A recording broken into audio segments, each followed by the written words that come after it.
Hello and welcome to another episode of Talk Time with Max Contact and your host, Sean McIver.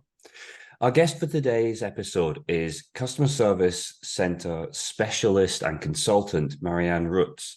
Marianne has over 2 decades of experience helping multilingual contact centers turn around their frontline operations. She's worked across a diverse range of industries from banking to fintech to travel.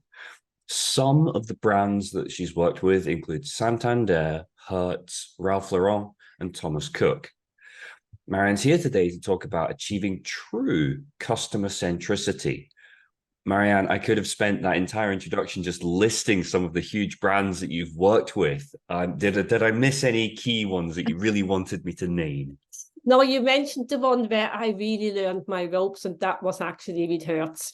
Hertz Customer Services brought up a big contact center in Dublin over 20 years ago, 1998 to be precise. And as a Swiss national, I still needed a work visa to work abroad. Switzerland had no agreements with the European Union, never mind being part of it, and you're not going to go political. I had to queue to get a work permit, and Hertz sponsored that permit. And then everything really changed. I went there as a travel expert because I studied hotel and tourism. I worked in travel for many years in Switzerland, got that opportunity, and I became a contact center expert. And at the time, people said, "You work in a contact center? Are you for real? That's a call center you're working in." And I'm kind of going, yes. And I absolutely love it, and I still do. So, no, you mentioned the most important one, short answer. Thank you. No problem at all. That's fine. Now, today we're going to talk to us about true customer centricity. So I'm going to start off with asking you to define what you mean by that and explain how customer centricity can be demonstrated in any given contact center organization. I think that is a wonderful question because customer centricity is a buzzword. Everybody uses it. If you speak to expert, whether it's customer experience, whether it's marketing, everybody, even if you do a website, oh, it's all about our customers. They tell me it's about our customers. And I'm kind of going, so, and who exactly is your customer? And then I get the bog standard answer, well, you know, the person that bought my travel package, the person that buys our cars, the person that uses us to bring the groceries, if you speak to Sainsbury's, for example, or Morrison's in the UK. And I'm kind of going, yeah, but what about me in center? What about my employees? What about the IT guy that always fixes my laptop when it breaks down, or I can't log in and I can't find passwords? What about those people? And what about the people that keep the quality on track? And quality assurance is important. What about the legal people? And when you start talking about in-center, in-house, in-organization, customer service, I'm kind of getting, oh, should we do something here maybe? And then the penny drops. So true customer centricity is really three-dimensional, if you wish. It talks about the people, meaning your customers and your staff and your executive team, just anyone really, because we are customers of each other. It talks about processes that are customer-friendly, that are easy to use, platforms that are intuitive. That's customer centricity. And you talk about profit, you talk about money. Customer service usually is seen as, oh dear, we need to deal with that and it's a cost. And that is true on its face. But if you then start digging, there is so much saving to be made if you get people and process right, so that indeed your customer service team or people that work with you, they start promoting you. And then it becomes a revenue generating opportunity. And only in my world, if these 3 dimensions are truly met, then I believe this is a customer-centric firm. So on the back of that then, to follow up, what, if any, are the guiding metrics that people look at when considering this true customer centricity? That depends on typically the client, or when I work with clients, they have a view. And they tell me, you need to look into such and such, and you need to look into our AHT, and we want average handling time, and we want to know how many returns we are getting and how we can reduce them. And I'm kind of going, oh, hang on a second, can we just backtrack this a little bit more? Because there's always people behind it. So if you're wanting to reduce your average handling time, which is a typical metric that is still not very much used, although personally I find it's outdated, because if with all the AI that we now have, if I speak to an advisor about the customer service issue, I have already exhausted every other avenue to sort my issue. I've been online, I've chatted, I've done the FAQs, I have reset my password, etc., nothing worked. So therefore, I now want to speak to you, dear customer service advisor, and I do not want to be told what we did once at a time in Santander. After 8 minutes, because that's long for an average handling time, I'm very sorry, now you need to send me an email. Yeah, so if that happens, that is not customer centricity. So really, you need to consider the role of your people. What do they do, and are they empowered to help customers, in-house or external? Do they actually have job descriptions that back this up? And you will be surprised how often that's actually not the case. Do they know what's expected from them, and are they happy? Because if that piece is broken, it's very hard to deliver good customer experience and be a customer-centric firm. The second piece we always look into is, how do your processes really work? Because on the platform, on the website, for example, let's say you have a web shop, or you book your travel online, which is quite common, let's face it. It looks dead easy if all goes smoothly. What when it breaks? So, for example, we touched earlier on that piece where I tried to book a ticket from a tiny little Swiss village to Wiesbaden, not exactly a big city, but a city in Germany outside Frankfurt, a bit before Frankfurt. And I tried everything I could not book that ticket online. Now, there's something wrong in the process. I've since been educated, and it would go way too far to go into this, but in essence, the Swiss booking system doesn't talk to the international booking system. So I ended up booking my ticket with Swiss Railway and German Railway. I traveled on a travel line ticket, Travel UK ticket. That's a bit odd, isn't it? So your processes need to be there. And last but not least, I always ask, what kind of a budget have you actually got for your customer service delivery? And then you find if it's often so small that it's very, very difficult to really make an impact. And that has to do with people not wanting to pay big salaries for customer service advisors. It's still one of the roles that is deemed to be kind of lower end salary. If you then become a team leader, maybe you get in the UK, you get your 35,000 pounds per annum. That's not a massive big salary. And yet you are in a key role to make or break this customer. And will you ensure that this customer turns out into a lifetime customer and therefore brings lifetime value? Or you could be responsible that this customer never ever books your product or buys your product again. So that's what we are looking at. The pure metrics behind it, like CSAT or Trustpilot reviews, which are very obvious in your face, they are an output of what I just described. So if Trustpilot is very low, very poor, you know something is badly broken. If Trustpilot reviews are not answered, which happens, why do you even bother being there if you never care to answer? Yeah, I agree. And I think It speaks to something that I was going to bring up later on, but I'm going to raise it now. Yeah. I know that you yourself did a podcast, the Operational Excellence Show, Yeah. and you had the opportunity to speak to industry leaders. Now, I could only speak to my experience, but I did notice that in my time doing this podcast and from listening to some of yours, I've noticed that there are often themes that come through, such as the idea of customer centricity, but they come through everyone we speak to.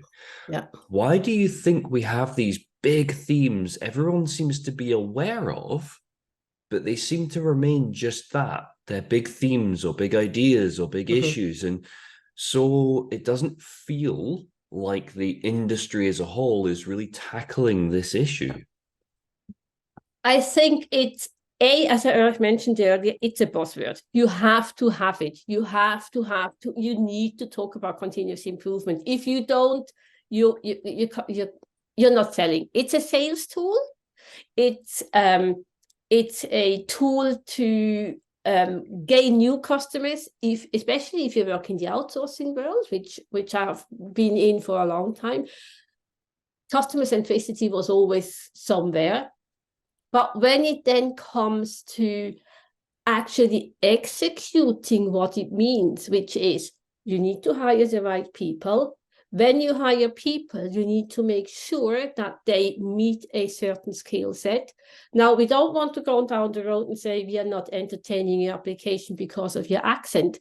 But let's face it, I have an accent, and I know in Switzerland, my accent is quite neutral in Swiss German.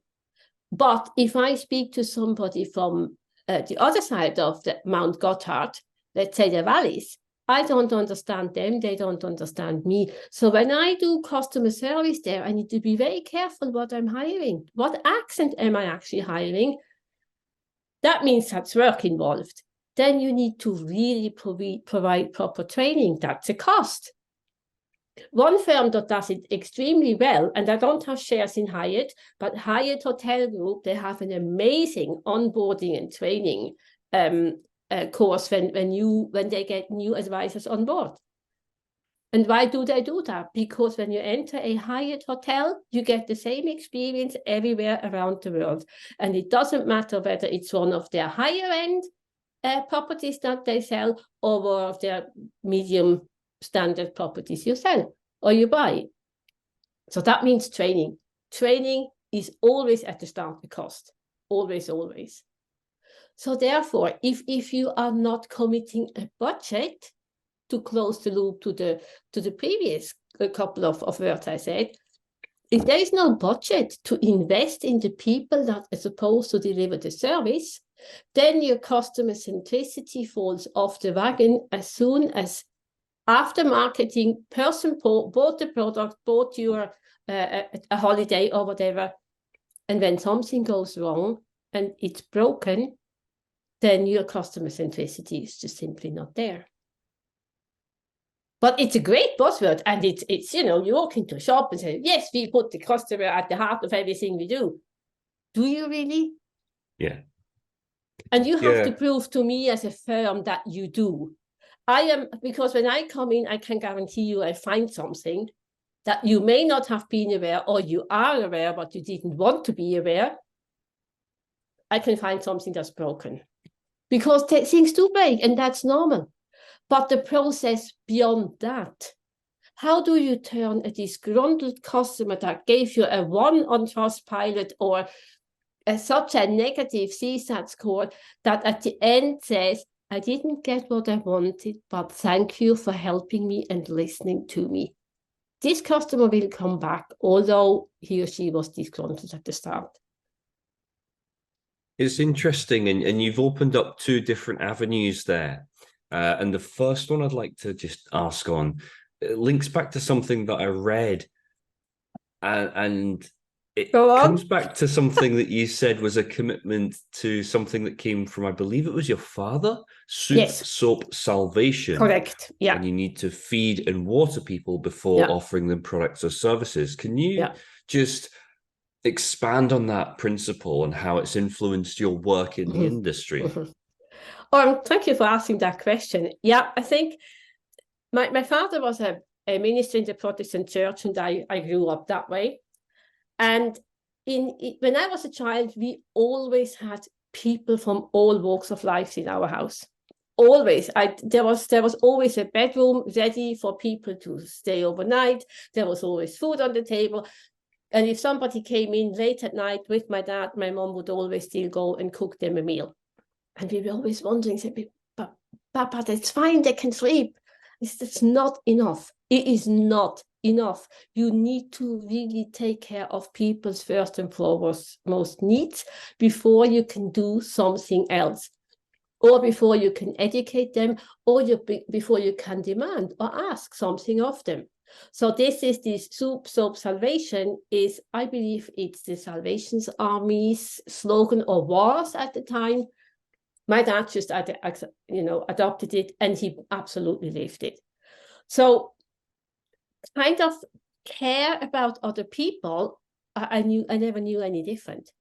And when I then entered the industry, my eyes were opened because there was no budget. We didn't answer customers. We would send them an email out and say, yeah, thank you very much, we got your query, but actually no refund due, goodbye, which is whether listening to what the issue was, not actually phoning the customer, nor thinking about what impact this may have.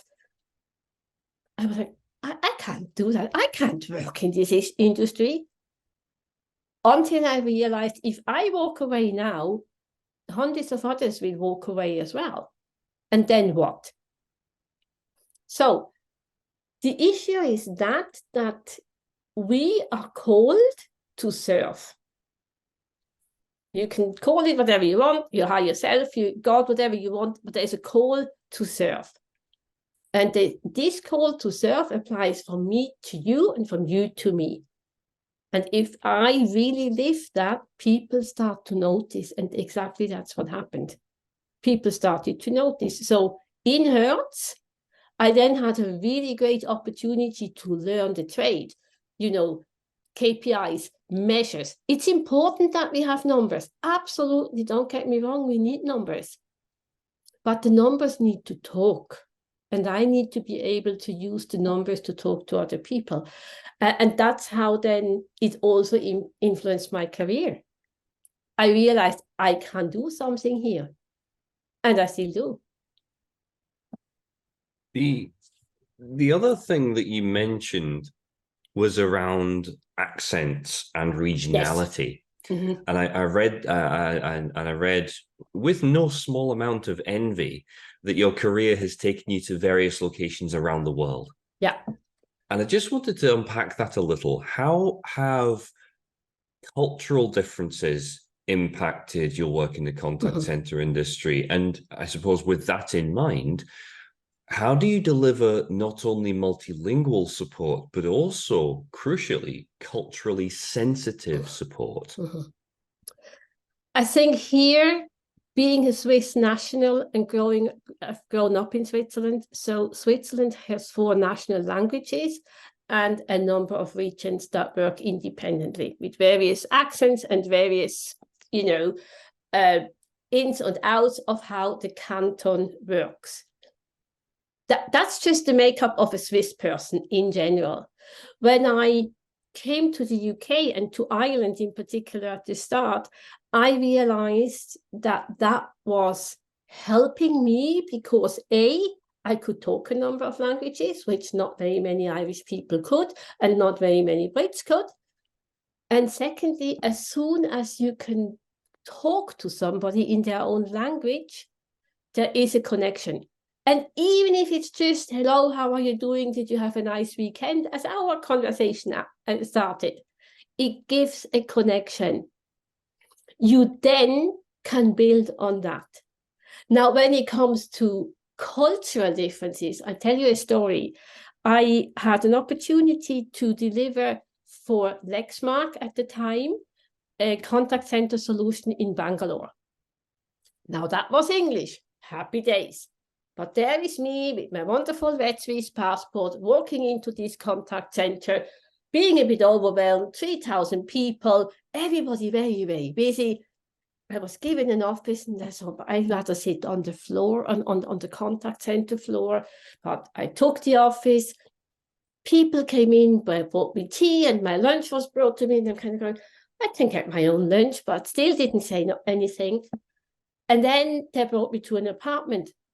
And in this apartment, there was a cook waiting for me, and a maid, and a driver. And I went to bed, and I thought, I'm not doing this. The following morning, arrogant little Rutz walked into the site director's office, and I said to the site director, to Showman at the time, do you know what, Showman? You can save all that money. I can do my own shopping, I do my own washing, and actually, when I get home at 3 a.m., I just want to go to bed. I don't need a cook there waiting for me, asking, do I want something to eat? Showman looked at me, and he sat me down, and he said, okay, it's like that. You are here for a year. We have hired these people. These people now have a job for a year. They have families at home, 5, 6, 10 people relying on their salary, relying that you take their service, so they're you sacking them all. And I was like, oh dear. I was not culturally sensitive to how my Indian colleagues needed those jobs. That was an eye-opener. It never, ever happened again.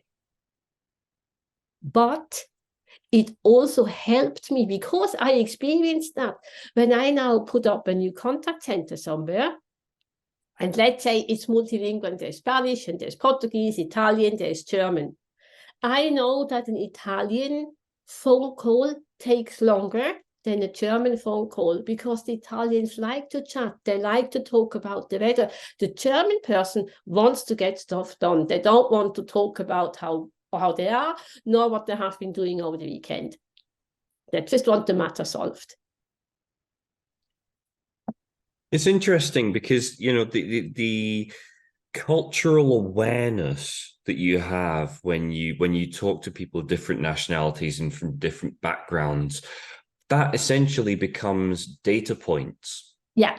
And if we think about contact centers as being a source of data, contact centers generate huge amounts of data every day. Yeah.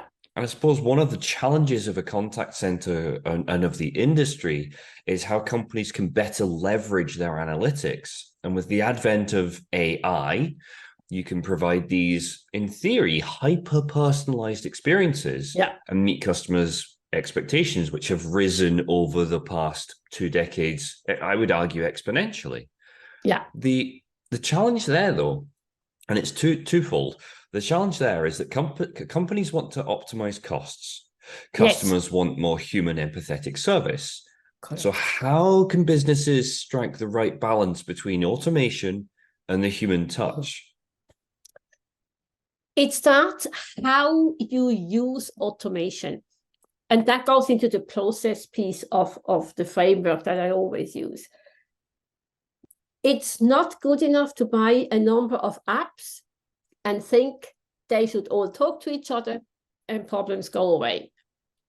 So this design of how you're using various applications, including chat and chatbot, is hugely crucial. And it requires time, it requires knowledge. And people, to deliver that, you need people. See, your backend is only ever as good as the people who fed the backend.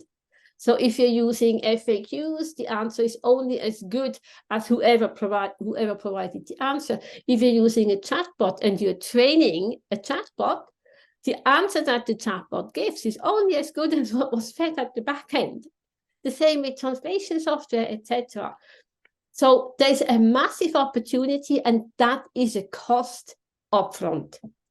When it works, it's beautiful. Then you start making the saving.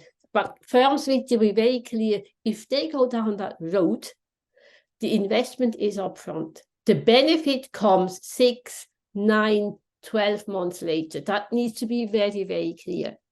But what it then does is by the time a customer is really stuck, something is completely broken or extremely complex, you can afford to have a person sitting there talking to that customer.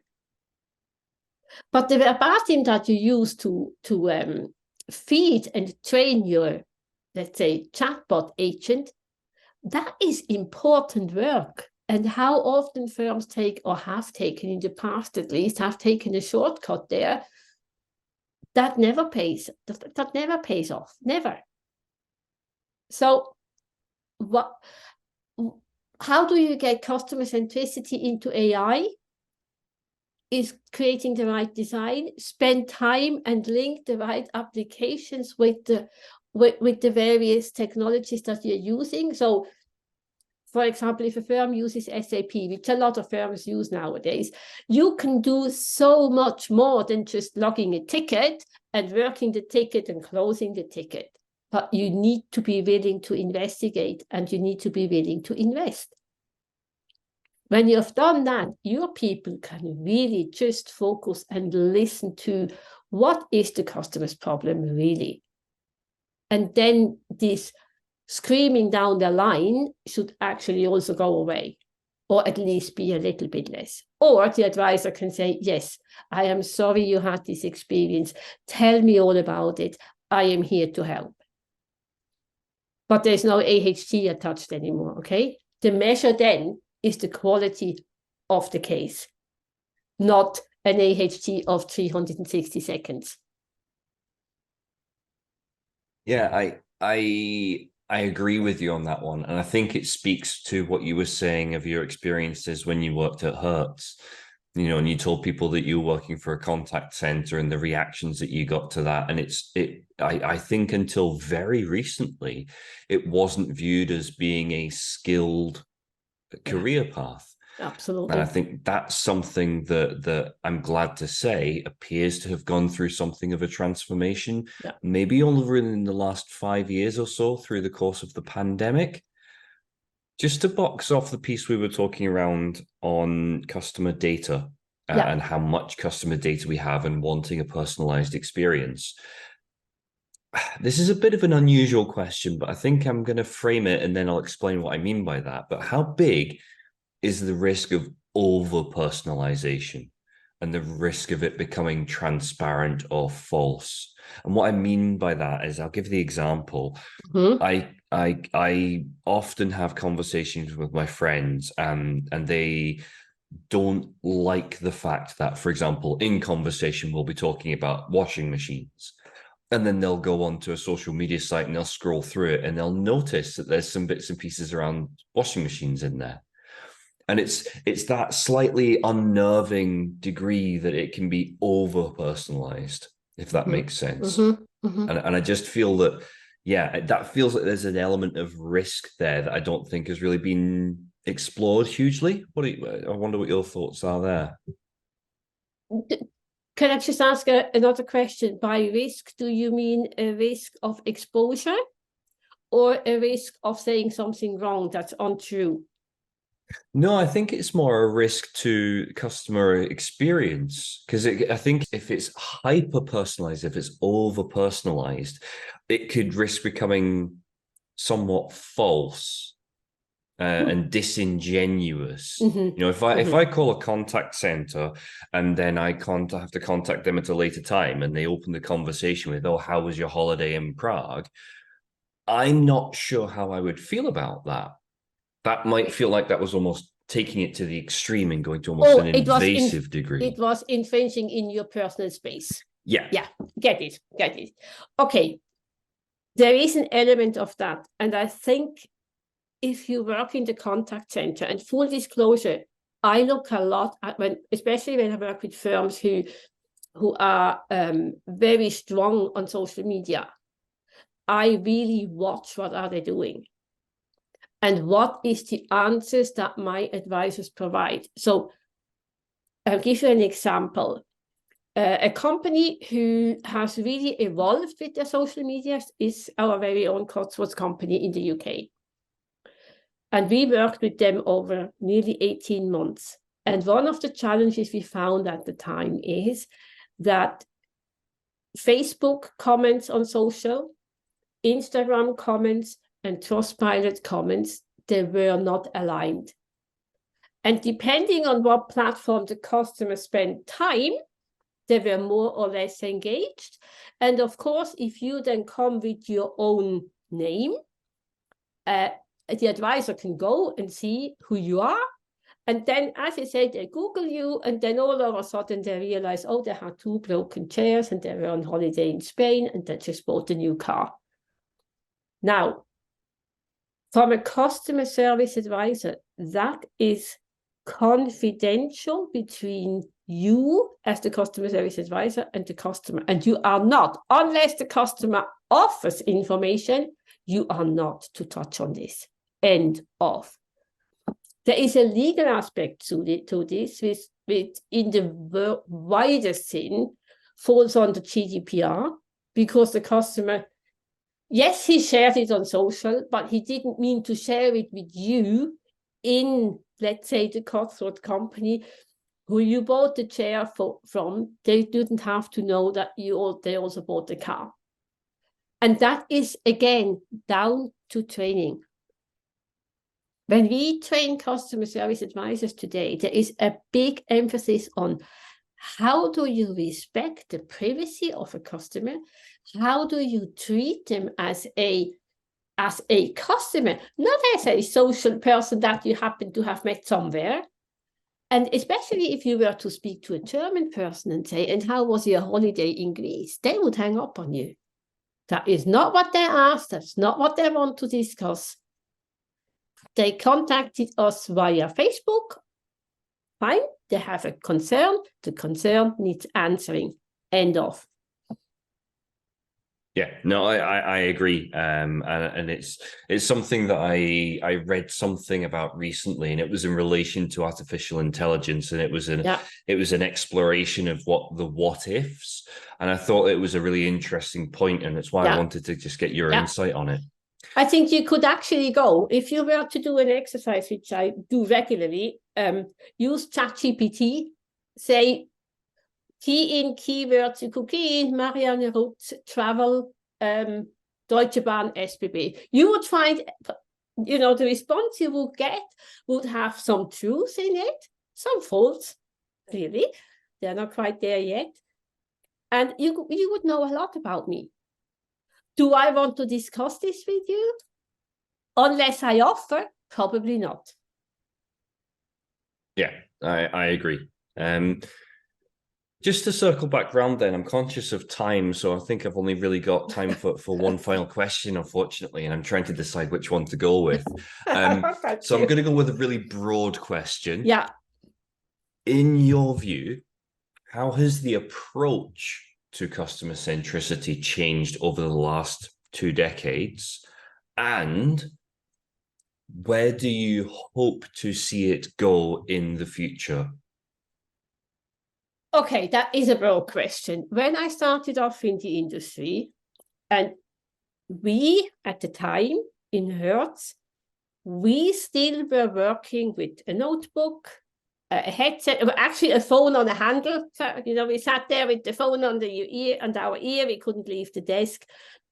And people would complain by phone or email.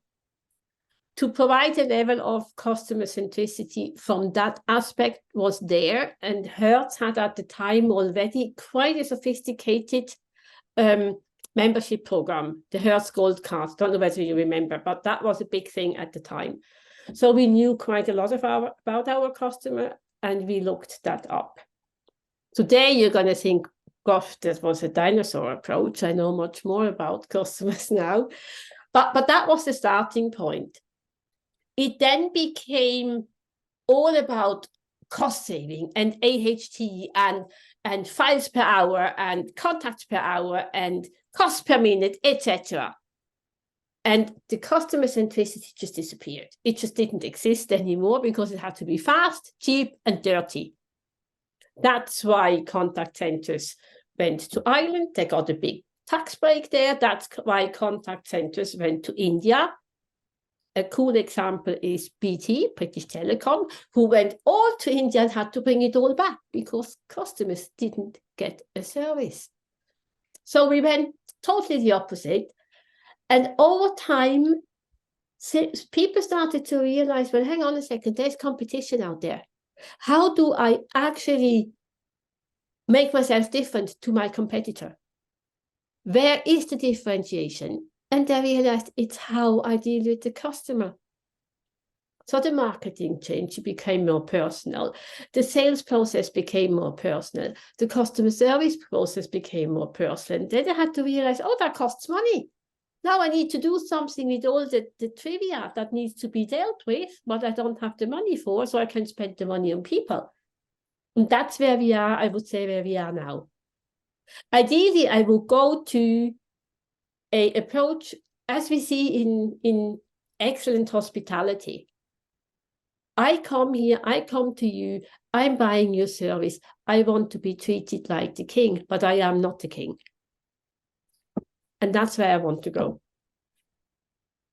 I desperately hope that we get there. Yeah, it's been, unfortunately, I'm aware that I am out of time. I could continue talking about this subject for much longer, but it's been an absolute pleasure speaking to you today, Marianne Rutz. Okay, I've got time for one last question. Very, very quick question. Okay, quick answer then. If I remember rightly, you've just started a new role in a new company, yes. And you're working alongside, and I hope I get this right, you're working alongside your husband, is that correct? Yeah. How is it going? Oh, Sean, it's such an eye-opener. Actually, the industry is new to me. It's factoring in property management. The problems are exactly the same. And you know what? If our customers, our homeowners, they have a problem, let's say with the service that was provided on their front lawn, or let's the service that was provided with their lighting, etc. It's more than just their problem. They have a wife, they may have small children, they may have elderly parents in the same estate. All of them have no electricity, let's say. Heavens, I need to fix it. So the issues are exactly the same.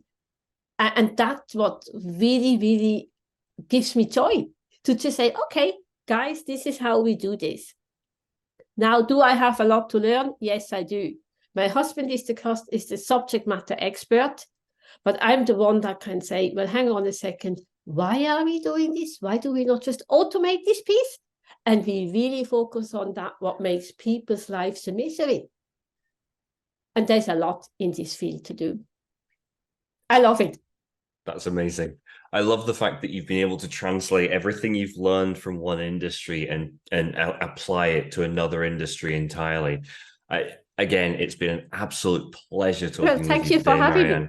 No problem at all. And yeah, I'm sure our listeners have really enjoyed hearing our conversation. So thank you very much. Thank you very much as well. Thank you.